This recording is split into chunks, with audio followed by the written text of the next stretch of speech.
Glória a Deus. Meus queridos e amados irmãos, graça e paz, irmão Fabiano Santana, seu irmão em Cristo, simples servo. Meus queridos e amados irmãos, estou fazendo essa live para o nosso elenco espiritual, para a nossa edificação espiritual e para nós crescermos juntos na graça e no conhecimento de nosso Senhor e Salvador Jesus Cristo. Eu quero mandar um abraço aí e um alô para todos meus inscritos no YouTube e para todos os irmãos também do Facebook. Sejam todos bem-vindos à Igreja Sem Parede.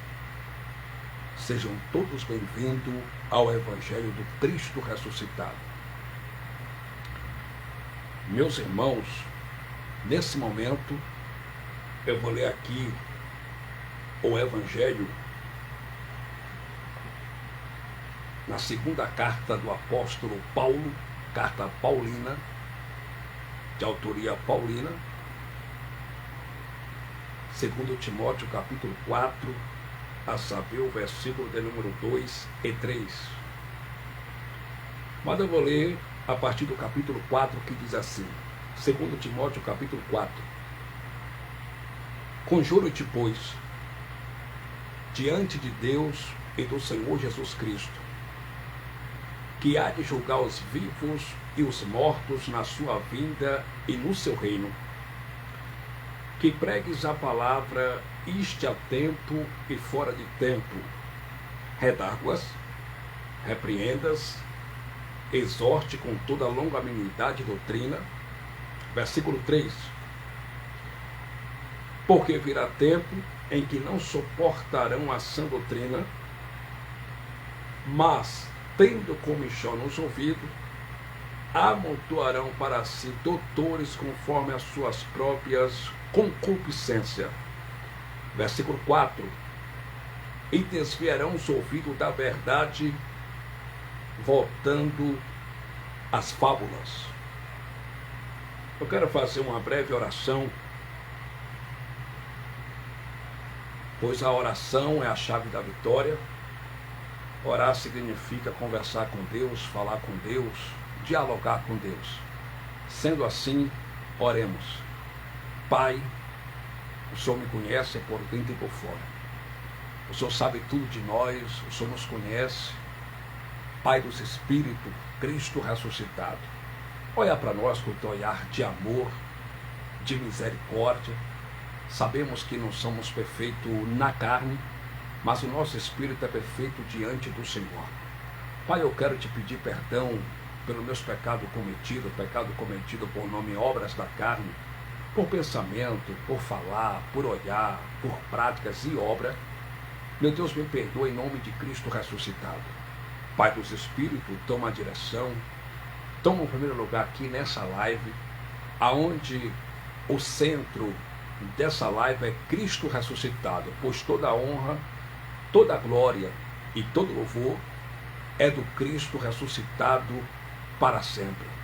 Pai dos Espíritos, uma vez mais, me usa, pois eu vou usar a tua palavra. Amém. Meus irmãos, o apóstolo Paulo, escrevendo a sua carta de cunho paulino, de autoria paulina, entre os anos 62 a 63, provavelmente no que se pode prover depois de Cristo, a data da escrita para Timóteo, que era seu filho na fé, filho amado, o apóstolo Paulo, impelido, ousado, cheio do Espírito Santo, ele diz assim para Timóteo, em 2 Timóteo capítulo 4, a saber o versículo de número 3. Sabe, porém, isso, ó Timóteo, que nos últimos dias, esses últimos dias foi os dias de Paulo, né? Que muitos não sofrerão, não suportarão a sã doutrina, mas tendo comichão nos ouvidos, eles amontoarão para si mesmos doutores, mestres, pregadores, apóstolo, bispo, pastores, conforme as suas próprias concupiscências. Meus irmãos, o que Paulo estava falando para Timóteo é que nos seus dias, ia chegar um determinado momento em que as pessoas não suportariam a sã doutrina do Evangelho da Graça. E Paulo, cheio do Espírito Santo, disse assim para Timóteo: Timóteo, porque virá tempo. Paulo estava falando sobre o tempo dele, ele estava falando sobre o tempo da sua geração, e também ele estava falando sobre o nosso tempo, pois Paulo foi feito por Cristo ressuscitado, embaixador de Cristo, pregador dos gentios e apóstolo dos gentios. Então, gentio é todo aquele que não tem sangue judeu. Então, a revelação do Evangelho da Graça, a revelação do Evangelho para nós, está nas cartas do apóstolo Paulo, que vai de Romanos a Hebreus. E o apóstolo Paulo, cheio do Espírito Santo, disse para Timóteo: Timóteo, porque virá tempo em que não suportarão a sã doutrina, não sofrerão a sã doutrina. A sã doutrina aqui é o Evangelho da Graça, mas tendo comichão nos ouvidos, ou seja, tendo coceira nos ouvidos, amontoarão para si doutores conforme as suas próprias concupiscências, conforme as suas próprias ganâncias. O apóstolo Paulo estava dizendo para Timóteo que ia chegar um tempo em que as pessoas da sua época, do seu tempo e do nosso tempo também, não iam suportar a sã doutrina do Evangelho da Graça, e por essas pessoas não suportarem a sã doutrina do Evangelho da Graça, elas iam amontoar, articular para si líderes religiosos, doutores, mestres, conforme as suas próprias ganâncias. Quando Paulo falou sobre a sã doutrina, a palavra sã quer dizer algo saudável para nossas vidas. A sã doutrina do Evangelho da Graça é algo saudável para a nossa vida espiritual e para a nossa edificação espiritual. O que Paulo estava dizendo para Timóteo é que ia chegar um determinado momento em que muitas pessoas não ia mais querer ouvir a sã doutrina, a verdade do Evangelho da Graça de Deus. E por essas pessoas se recusarem a ouvir a verdade do Evangelho da Graça de Deus, as insondáveis revelações do Cristo ressuscitado, que Cristo em espírito ressuscitado revelou para Paulo lá no paraíso, no terceiro céu, essas pessoas iam se cercar, iam articular, amontoar para si mesmo pregadores, mestres, teólogos, doutores, conforme as suas próprias ganâncias, conforme as suas próprias concupiscências. Paulo, esse tempo chegou. Por que esse tempo chegou? Porque esse tempo chegou na geração de Paulo, mas também esse tempo chegou na nossa geração. Pois as pessoas hoje, os religiosos, eles se recusam a ouvir a sã doutrina da graça de Deus. Eles se recusam a ouvir o Evangelho do Cristo ressuscitado. Os religiosos, eles gostam de ouvir a falsa teologia da prosperidade, que nada tem a ver com o Evangelho. Os religiosos, eles gostam de fazerem campanhas. Os religiosos, eles gostam de ouvir mensagem de autoajuda. Os religiosos, eles gostam de ouvir mensagem que massageia seu ego. Os religiosos, eles gostam de ouvir a lei de Moisés. E por eles gostarem de ouvir o outro evangelho, que não é o verdadeiro evangelho da graça, eles se recusam, eles não suportam a palavra da verdade, eles não suportam a sã doutrina, que é o evangelho da graça do Cristo ressuscitado. Paulo não é o dono da graça. Paulo nunca foi o dono da graça, mas o que Paulo pregava, ele recebeu do Cristo ressuscitado no terceiro céu. Como ele mesmo disse em 2 Coríntios, capítulo 12, ele pregando para os irmãos que se reuniam na progressiva e distinta cidade de Corinto, cuja capital era a Grécia, entre os anos 56 a 58, provavelmente depois de Cristo, a data da escrita. Paulo disse, em 2 Coríntios capítulo 12, ele disse assim: eu passarei as revelações e as visões do Senhor. Versículo 2: eu conheço um homem em Cristo, que há 14 anos atrás, ele foi arrebatado, se no corpo não sei, se fora do corpo também não sei, Deus o sabe, e ele foi até o terceiro céu. E quando chegou lá, ele ouviu palavras inefáveis que aos homens não convém contar. Paulo foi arrebatado até o terceiro céu. E quando Paulo chegou no terceiro céu, ele ouviu palavras inefáveis que aos homens na terra não convém contar. Isto é, Paulo recebeu a revelação do Evangelho da graça. A graça não é uma religião, pois a religião tem dogmas, tem doutrinas de homens, tem preceitos. A palavra religião, na Vulgata Latina, no plural, recebe o nome de religare, que significa ligar de novo.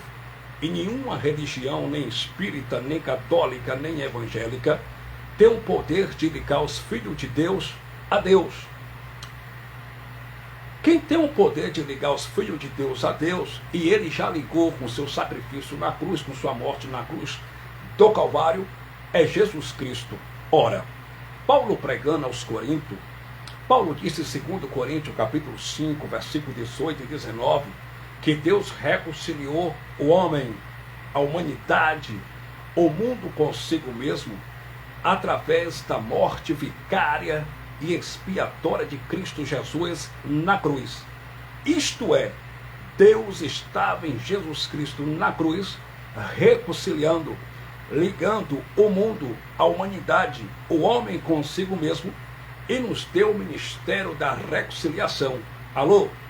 Todos vocês já estão reconciliados para sempre com o Pai, através da morte de Cristo na cruz do Calvário. Paulo também disse no Evangelho aos romanos, pregando a igreja que se reunia na progressiva cidade de Roma, entre os anos 58, provavelmente no que se pode prover depois de Cristo, a data da escrita, em Romanos, no capítulo de número 5, a saber, o versículo 10, Paulo disse: porque nós, antigamente, outrora, éramos inimigos de Deus, mas Deus estava em Cristo Jesus, seu Filho, na cruz, reconciliando a humanidade, o homem, o mundo consigo mesmo, pelo que nós seremos salvos pela sua vinda. Essa expressão que Paulo usou para falar para os romanos, pelo que nós seremos salvos pela sua vinda, salvação ali era a salvação do juízo. Eles não iam passar pelo juízo que Cristo fez no ano 70 depois de Cristo. Pelo que nós seremos salvos pela sua vinda. Ou seja, eles não iriam passar pelo juízo no ano 70 depois de Cristo. Em 70 DC, quando Cristo veio sobre as nuvens, a expressão sobre as nuvens quer dizer com juízo, para fazer juízo sobre Israel, sobre o povo de Israel, aonde o templo de Jerusalém caiu, e o general Tito II, com seu exército romano, invadiu Jerusalém, sitiou Jerusalém e destruiu o templo de Jerusalém. Pois todas as expressões que Paulo usa no Evangelho sobre salvação, não é salvação do Espírito, pois a nossa salvação para a vida eterna, Cristo já fez na cruz. Na cruz, ele nos salvou. Quando Paulo se refere pelo que nós seremos salvos pela sua vinda, é salvo da ira, é salvo do juízo, da parousia que aconteceu no ano 70, em 70 DC, quando Cristo veio, julgou Israel e consumou tudo. Então, senhoras e senhores, pelo que nós seremos salvos pela sua vinda. Meus irmãos, Em Efésios, no capítulo 2, a saber, o versículo 12 e 13, Paulo pregando para os irmãos que passaram a transição, que se reunia em uma casa na progressiva cidade de Éfeso. Paulo disse em Efésios capítulo 2, versículo 12, porque nós, outrora, antigamente, estávamos longe do Pai, estávamos sem Deus no mundo, estávamos sem esperança, estávamos estranhos aos concertos da promessa, estávamos longe de Deus, estávamos sem Deus no mundo e distante, longe da comunidade de Israel. Só que no versículo 13 Paulo disse, mas agora em Cristo Jesus, vós que antes estáveis longe de Deus, já pelo sangue de Cristo chegaste perto de Deus. Então, quando Cristo morreu na cruz do Calvário, ele morreu pela transgressão, pelos pecados dos judeus de origem judaica. Então, na cruz, Cristo tirou a transgressão dos judeus, destruiu o pecado por nome transgressão dos judeus, ele tirou a transgressão dos judeus, e através do seu sangue derramado na cruz, ele atraiu nós gentios para Deus, e uma vez que ele nos atraiu para Deus, ele nos reconciliou com Deus, nos ligou para sempre com o Pai e nos salvou pelo seu sangue derramado na cruz do Calvário. Então, o Evangelho da Graça não é uma religião, porque religião significa religare, que quer dizer ligar de novo. E a religião não liga nada, porque Cristo já nos ligou com a sua morte na cruz do Calvário, para a glória de Deus Pai. O que Paulo pregava, ele não aprendeu com homens, ele não recebeu de homens. Certa feita, Paulo pregando para os irmãos da Galácia do Sul, para os galateiros, para os gauleses, Paulo disse em Gálatas, a saber, o capítulo de número 1 e o versículo de número 10, que o evangelho que ele pregava, a graça, ele não aprendeu de homem nenhum, nem tampouco recebeu de homem nenhum, mas o evangelho que ele pregava pela revelação que ele teve no terceiro céu de Cristo, o ressuscitado. Então Paulo pregava pela revelação do Cristo ressuscitado, o evangelho da graça. E esse evangelho da graça é um evangelho eterno. Ora, algo que é eterno é porque não tem fim. Algo que é eterno é porque não findou, não acabou, não consumou, não findou, não tem fim. O evangelho da graça é eterno. Olha o que Paulo disse pregando para os hebreus. O livro de Hebreus já recebe o nome. Paulo estava pregando para os hebreus, para os judeus de origem judaica. E Paulo pregando agora para os judeus de origem judaica no livro de Hebreus, né? Em Hebreus, no capítulo de número 12 e o versículo de número 27, o apóstolo da graça, pregador da graça, Paulo disse assim, Hebreus capítulo 12, versículo 27, e esta palavra ainda uma vez mostra a mudança das coisas móveis, como coisas feitas para que as imóveis permaneçam. E esta palavra ainda uma vez mostra a mudança das coisas móveis. Que mudança das coisas móveis? O que foi que mudou? O que era móvel e foi mudado? Primeiro, a lei de Moisés, o templo de Jerusalém, que caiu em 70 depois de Cristo, os sacrifícios de animais, o sacerdócio, tudo isso foi removido. Tudo isso foi removido. Aí Paulo continuou dizendo, e esta palavra ainda uma vez mostra a mudança das coisas móveis, como coisas feitas para que as imóveis permaneçam. Que coisas imóveis que Paulo está se referindo aqui? O que é imóvel que Paulo está falando aqui na sua fala? O que é imóvel é o sangue da aliança eterna, é a graça de Cristo. Olha o que Paulo disse aos Hebreus no capítulo 13 a saber, o versículo de número 20. Hebreus capítulo 13, versículo 20, disse Paulo pregando aos hebreus: ora, o Deus de paz, que pelo sangue do concerto eterno, ou do pacto eterno, que é a graça, tornou a trazer dos mortos a nosso Senhor Jesus Cristo, grande pastor das ovelhas. A graça é eterna ou não é? É eterna. Ora, o Deus de paz, que pelo sangue do concerto eterno, tornou a trazer dos mortos a nosso Senhor Jesus Cristo, grande pastor das ovelhas. Então, o sangue do concerto eterno é a graça, porque a graça ela começou na cruz do Calvário. A graça começou na cruz, quando Cristo, com sua morte na cruz, na ambiência espiritual, ele removeu, ele aboliu a lei de Moisés. Só que Cristo na cruz, ele removeu, ele aboliu a lei de Moisés na ambiência espiritual. Na ambiência física, a lei de Moisés só foi abolida de vez quando o templo de Jerusalém caiu em 70 depois de Cristo. Então, a aliança, a graça, ela é eterna, pelo sangue do concerto eterno. O concerto eterno é a graça do Cristo ressuscitado para sempre. Então a graça, meus irmãos, ela é eterna. E o evangelho da graça foi pregado por Paulo para os gentios, de origem gentílica. Gentil é todo aquele que não tem sangue judeu. Nós somos brasileiros, mas também somos gentios, pois nós não temos sangue judeu.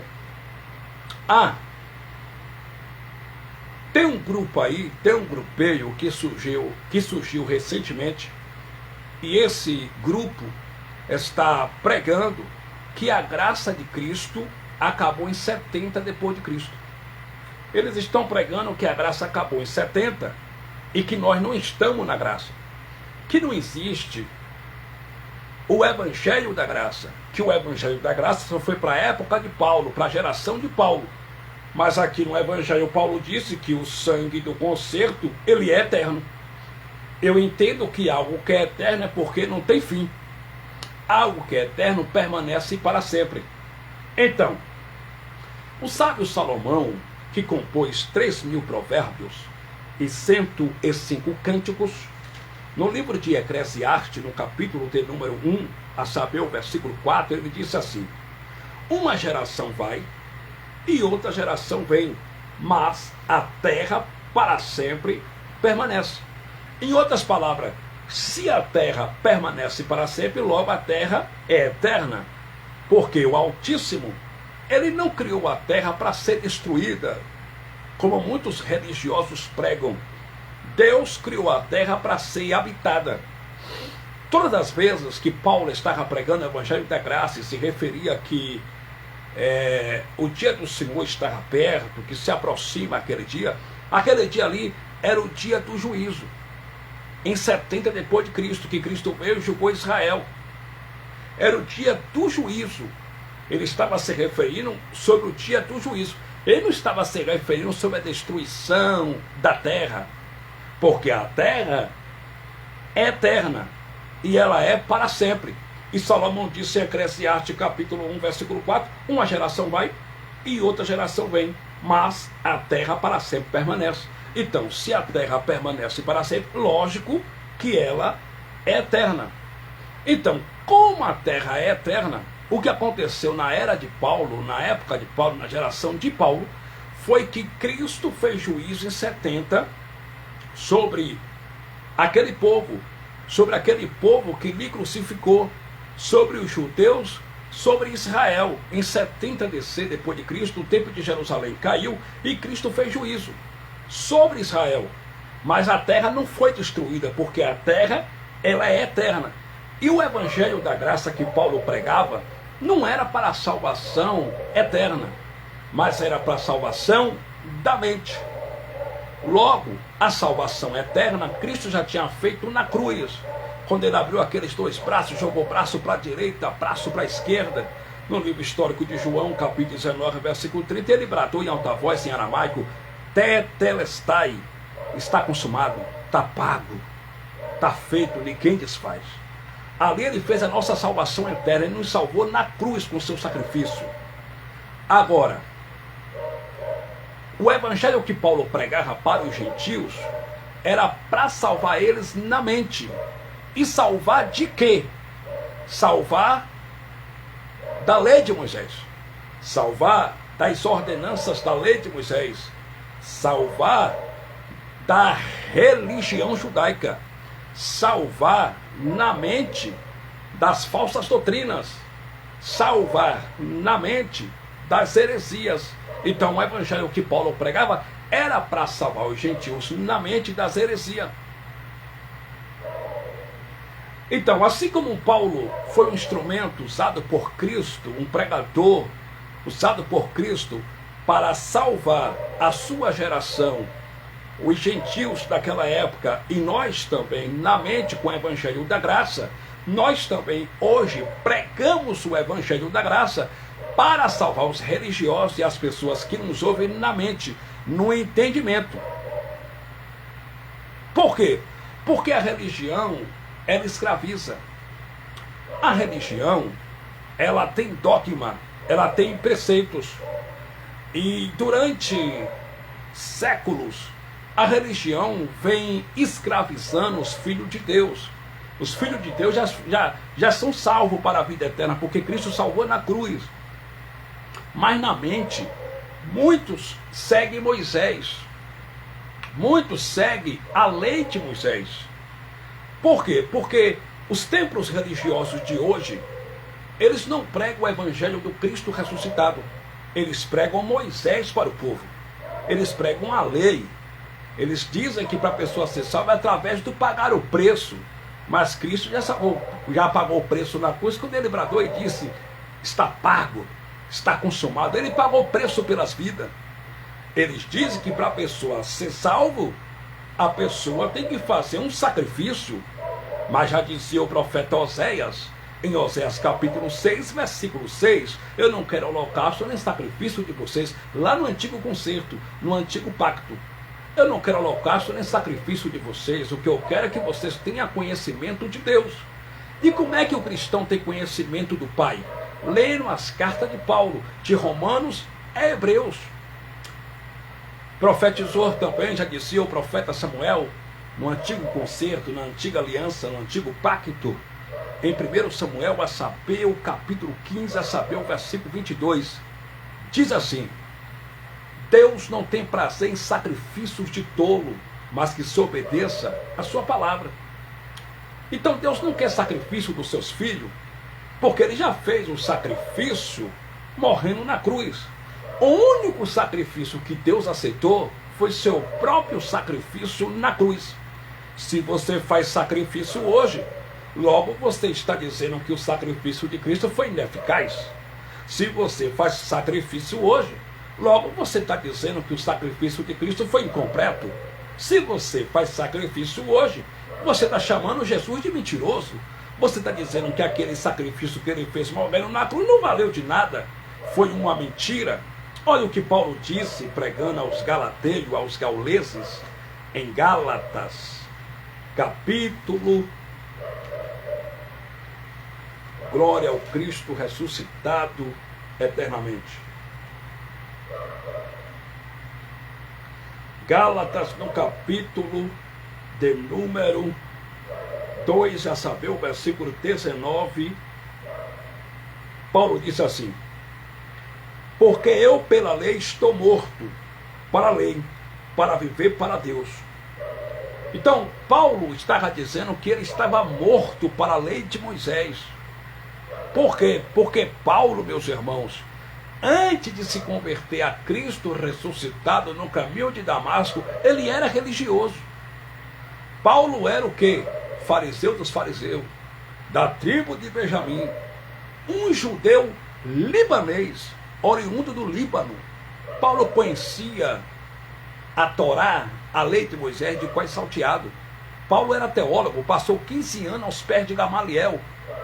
Mas quando Paulo recebeu a revelação do Cristo ressuscitado lá no paraíso, no terceiro céu, ele, quando voltou do arrebatamento, pregando para os gauleses e para os galateiros, para os irmãos da Galácia do Sul, ele disse em Gálatas capítulo 2, versículo 19, porque eu pela lei estou morto, para a lei, para viver para Deus. Então, ele estava dizendo que para ele viver para Deus, ele estava morto para a lei.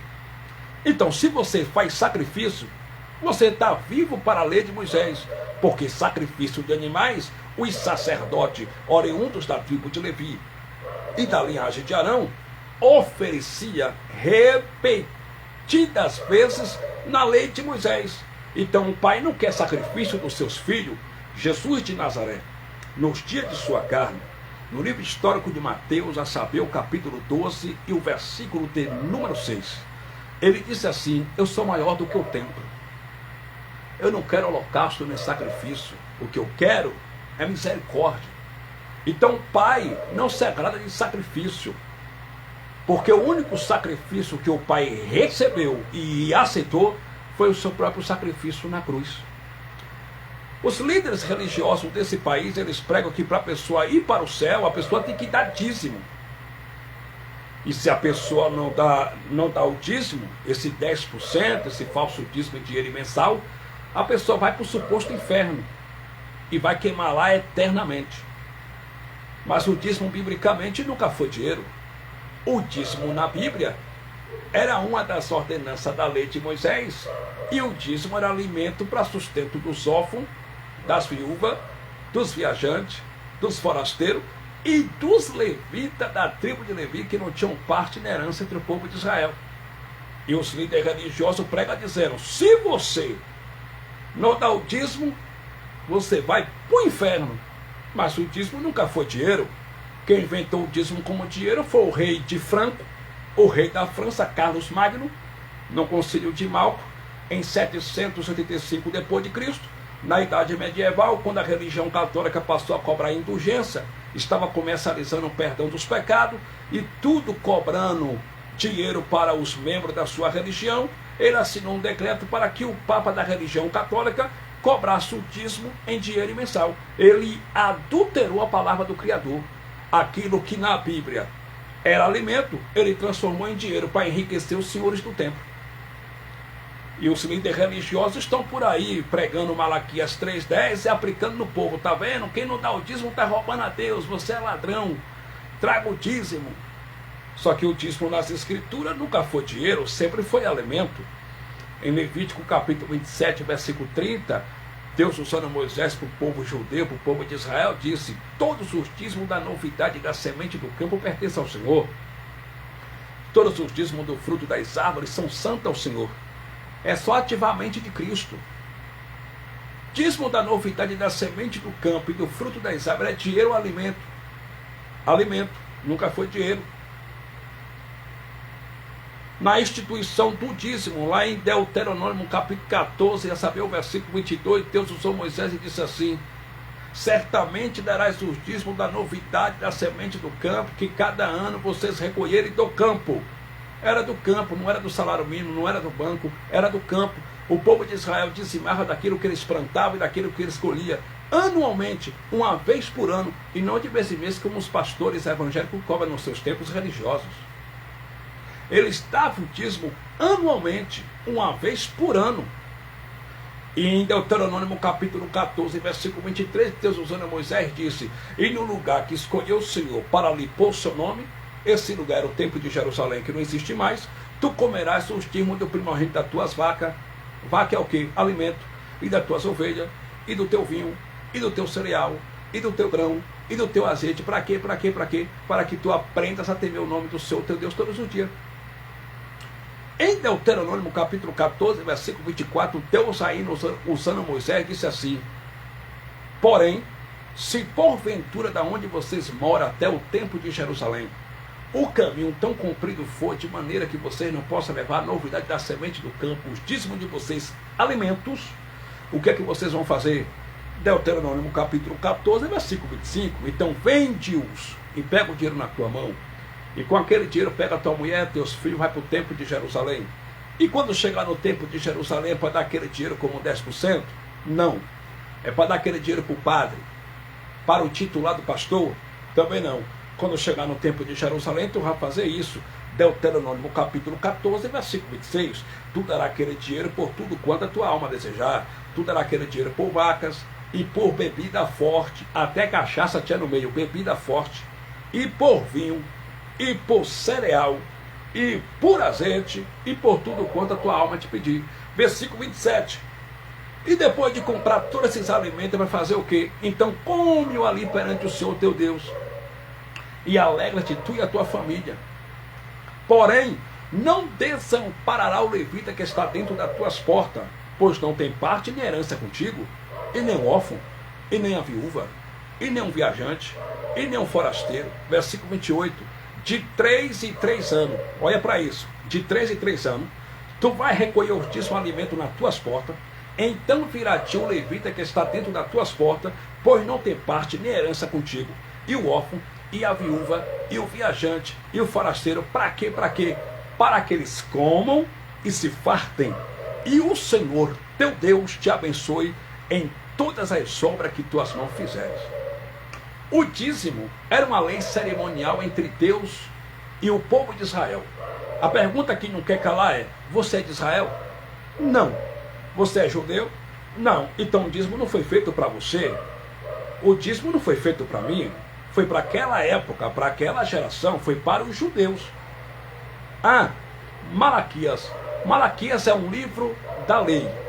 Os pastores gostam muito de pregar Malaquias capítulo 3, do versículo 10, aonde está escrito: trazei todos os dízimos à casa do tesouro. Mas vamos ao entendimento bíblico, à luz da palavra do Evangelho. Vamos lá. Quem era Malaquias? Um profeta do tempo de Moisés. Malaquias começou a profetizar entre os anos 400 a 450, provavelmente no que se pode prover antes de Cristo, lá no antigo pacto, no antigo concerto, na antiga aliança. Para nós entendermos uma carta, nós temos que pegar a carta e ler do começo ao fim. Nós não podemos ler um texto isolado. Para nós entendermos uma carta, logo nós temos que ler a carta do começo até o fim. Então, vamos começar. Para quem Malaquias escreveu o seu livro? Para quem Malaquias escreveu a sua carta? Malaquias escreveu a sua carta para os judeus, para o povo de Israel. Em Malaquias capítulo 1 está escrito: peso da palavra do Senhor pelo ministério do profeta Malaquias para Israel. Então o livro de Malaquias não foi escrito para mim, foi escrito para a nação de Israel, foi escrito para Israel. Aí Malaquias capítulo 1 versículo 6 diz a Bíblia: se eu sou Senhor, cadê o meu respeito de Senhor? Se eu sou pai, cadê a minha honradez, a minha honra de pai, ó sacerdotes da tribo de Levi? Vocês estão desprezando o meu nome. Por quê? Porque o povo de Israel estava levando para a casa do tesouro, que era o templo de Jerusalém, animais defeituosos, animais cegos, aleijados, animais imundos. E em vez do sacerdote rejeitar aqueles dízimos, animais defeituosos, eles estavam fazendo o quê? Estavam recebendo e oferecendo para Deus. Estavam desprezando o nome de Deus. Aí Malaquias capítulo 1, versículo 7, Deus usou o profeta Malaquias e disse assim: vocês estão oferecendo pão imundo na minha mesa. Vocês desprezaram o meu nome, vocês estão desprezando o meu nome. Versículo 8, por isso eu, Deus, não estou nem aí os holocaustos de vocês, para o sacrifício de vocês, porque vocês desprezaram o meu nome. Aí, dando continuidade, em Malaquias capítulo 2 está escrito: e esse mandamento é para vós, ó sacerdote. Então o mandamento não foi para o povo de Israel, o mandamento foi para a liderança, foi para os sacerdotes. Se vocês não propuserem no coração de vocês dar honra ao meu nome, eu, Deus, prometo que eu vou amaldiçoar as bênçãos de vocês. E na verdade, eu já tenho amaldiçoado. Eu vou acabar com a descendência de vocês, eu vou destruir a descendência de vocês, se vocês não propuserem colocar no coração de vocês dar honra ao meu nome. Eu vou pegar os estercos dos animais que vocês ofereceram no meu altar e vou lançar na cara de vocês, cambada. Porque vocês quebraram a aliança que eu fiz com Levi, o pacto. E qual foi a aliança que Deus fez com Levi? Que o dízimo, o alimento tinha que ser repartido com viúva, com órfão, viajante, forasteiro, e os levitas da tribo de Levi, que não tinham parte nem herança entre o povo de Israel. E o que é que a liderança estava fazendo? Os sacerdotes estavam pegando um dízimo alimento, os piores dízimos, defeituosos, e estavam oferecendo para Deus. E os melhores dízimos estavam levando para sua família, para sua casa, para repartir com seus filhos e parentes e a sua família. Aí Deus falou: não, vocês quebraram a aliança que eu fiz com Levi, porque o dízimo é para ser repartido com esse povo, com necessitado, com órfão, com viúva, viajante, forasteiro, e os levitas da tribo de Levi, que não tinham parte nem herança entre o povo de Israel. Aí, dando continuidade em Malaquias capítulo 3, a saber, o versículo 8, Deus usou Malaquias e disse assim: roubará o homem a Deus? Todavia vós me roubais, e dizeis: em que nós estamos te roubando? Nos dízimos e nas ofertas. Mas vamos parar um pouco aqui. Conforme Malaquias capítulo 1, que eu citei para vocês, pode abrir a tua Bíblia aí que está escrito, em Malaquias capítulo 2, quem é que estava roubando a Deus nos dízimos e nas ofertas? O povo de Israel? Não, senhor. Quem estava roubando a Deus nos dízimos e nas ofertas foi a liderança, foi os sacerdotes oriundos da tribo de Levi. E quem rouba hoje são os pastores. Eles que estavam roubando do povo. Eles estavam roubando os dízimos e as ofertas. No versículo 10, Deus usou de Malaquias, disse: trazei todos os dias uma carga do tesouro. Aonde era a carga do tesouro? O templo de Jerusalém, que foi destruído em 70 depois de Cristo. Não existe mais hoje o templo de Jerusalém. O único lugar que o povo de Israel poderia entregar o dízimo, um alimento, dar o dízimo em alimento, era no templo de Jerusalém.